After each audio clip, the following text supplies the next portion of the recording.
What is going on, guys? Welcome back to another episode of the Wrestling Cortal. I'm William. I'm your host, like always. So, as you guys know, I'm a little behind on reviews, but I'm planning on getting caught up. With work and school and all that fun stuff. So, today we're gonna do a Raw review. This man, this guy. I'm just gonna be honest. Raw sucked. Okay, I'm just saying it. Raw sucked, but I'm still gonna review it because that's my job. That's what I do. Let's get this. God knows whatever this is done.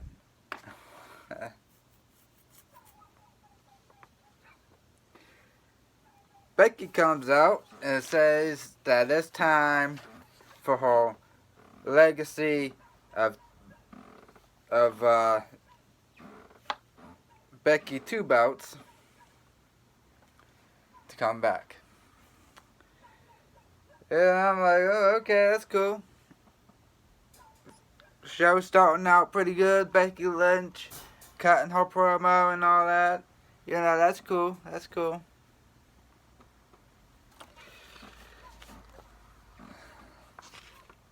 Then the Kabuki Royals defeated Becky Lynch and Charlotte Flair with interference of Baszler, and then Bayley came down and got back and got beat up by Baszler again.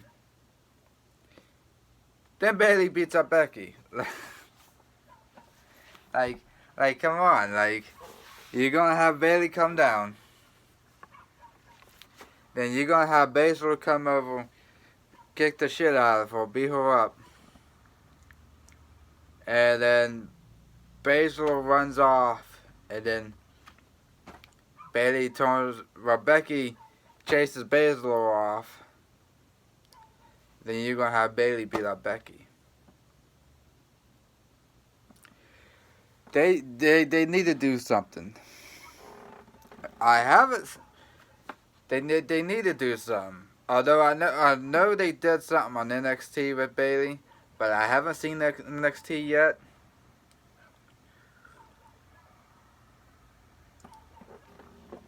I just don't think Bayley need to be being pushed to the back burner like that. I think if they want people to care about this match, they need to have Bayley built up in the next week or so, or whenever Survivor Series is. They need her to be built up almost as high as Baszler and Becky Lynch. Because if they don't, then ain't nobody gonna care about that match. Why? Because Bayley's gonna be in it. They're gonna be like, oh yeah, well, Bayley's in there, so what? I'm just watching it for Becky Lynch and Baszler.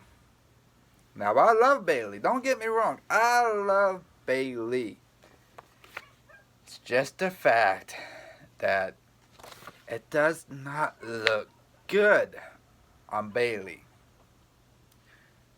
to get the short end of the stick every time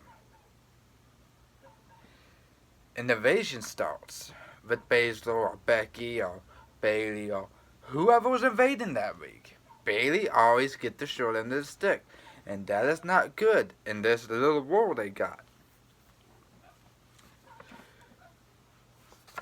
That's what happened with that's what happened with Brock Lesnar Kofi Kingston when Kofi lost the belt to Brock Lesnar. Okay, when you hold... let me put this down. Hold on. Because I'm getting upset here. When you hold the belt, the World Heavyweight belt, you're supposed to be the best of the best.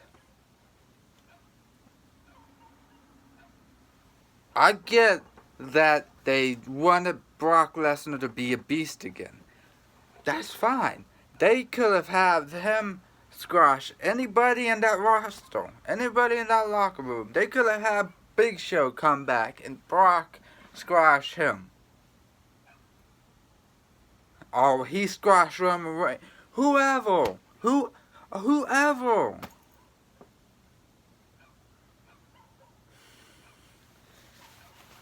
But no, what they do? I'll tell you what they did. They took the World Heavyweight Champion and they squashed him in 12 seconds? You don't do that. You don't do that. There's a reason why they're world champion. There's a reason why they held that belt. Because they're the best of the best. People in people's minds, Kofi Kingston, for those months, was the best of the best. You do not squash your damn champion. Fuck.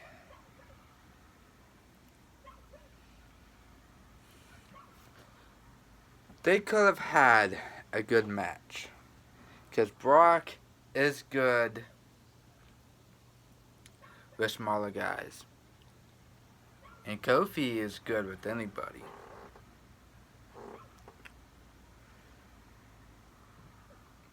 But what they did the exact opposite. I don't know why. Don't ask me why they did that dumb shit. They could have had a great match. They could have went for like 10-15 minute match. I wouldn't let it last too long. At least have Kofi put up some kind of a fight against Brock. Because Kofi was champion at that time. And I feel like Kofi shouldn't have been squashed like that. Because that holds Kofi's image as champion. And that holds WWE image as of them think of their champions.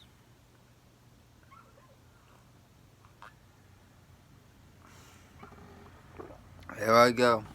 I went off the script. Oh. I knew that was going to happen. I was talking about Bayley. I knew that was going to happen. Drew McIntyre beat Sin Cara in the squash match. That's how I felt. That was a squash match at its best. My thing is, you know, I love Sin Cara.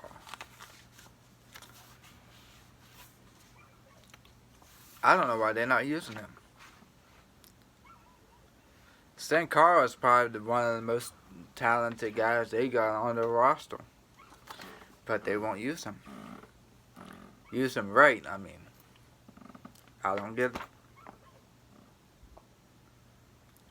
I don't see him as a main eventer. I can see him as a mid-card. Now, I can see Drew McIntyre as a main eventer. But for Sin Cara, no, I don't think he would main event anytime soon. Or for that thought, I don't think he would be a mid-card anytime soon. All Truth versus Zing Brothers. Zing Brothers left the ring. All Truth gave chase. And then the Zing Brothers goes into this dark room.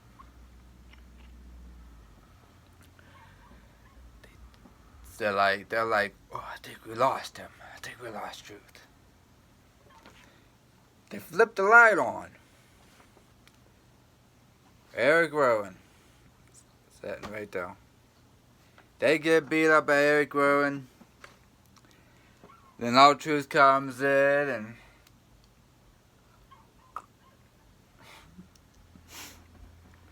now this part I think was the best part of the show. And I quote, R-Truth says, "Oh, it looks like you guys need some privacy. Here, let me just hit this switch here for you. Let me turn out the light for you. You guys have fun." That was some entertaining shit. Seth beats Walter. Well, I'm sorry. Seth versus Walter turns into an 8-man match. Walter team versus Seth Rollins, KO, Street Profits. Then, 8-10 minutes later, maybe not that long, Seth hits the stomp. 1, 2, 3, match is over.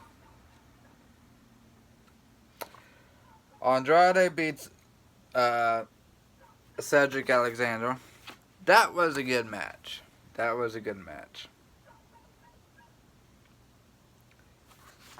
Lana Rusev and Bobby's love triangle. Jesus Christ. I mean, what the hell, man? Can they not be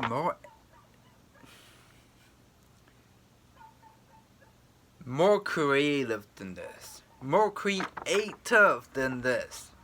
More entertaining than this? This was the worst shit on this show.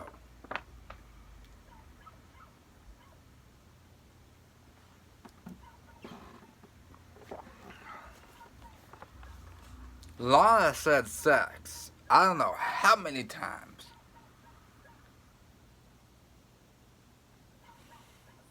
And then she goes and says she's pregnant. She's pregnant. She had sex 7 weeks ago with Lashley.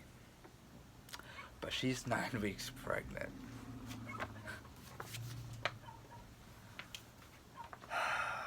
God help WWE.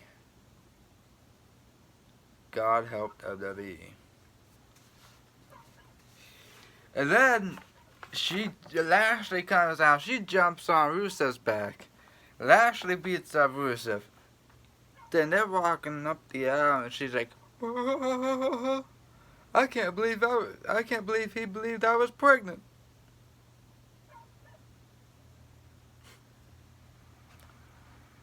I don't know if this is real life. Something's happening to somebody in backstage, our producer, our story writer.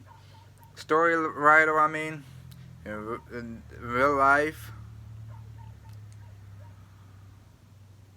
But this isn't good. This isn't good. Eric Rowan beats Sonal in a squash match. I don't know what he got in that cage, but I cannot wait to find out. Viking Raiders beats Flash and Andrews, which was a good match. And lastly,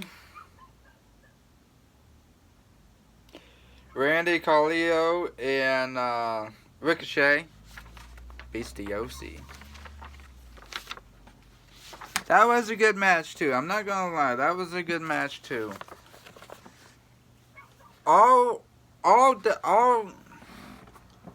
Not all of Raw was bad. I'll admit that. Not all of Raw was bad.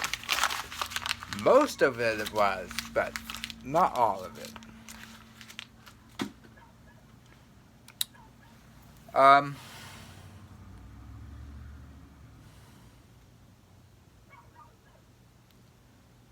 I don't know. I mean, I'm trying to figure out what I would rate Raw.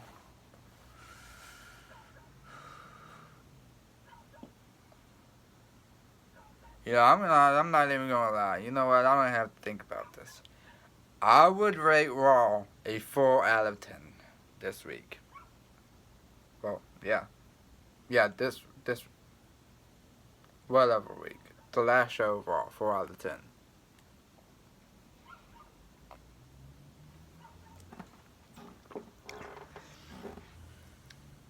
Because I felt that the show could have been better, but it wasn't. My name is William. Thank you for watching. Leave the comments down below. Leave your thoughts in your comments and everything that you want to say down below in the comment section. Please like, share, and subscribe. And I'll see you guys next time.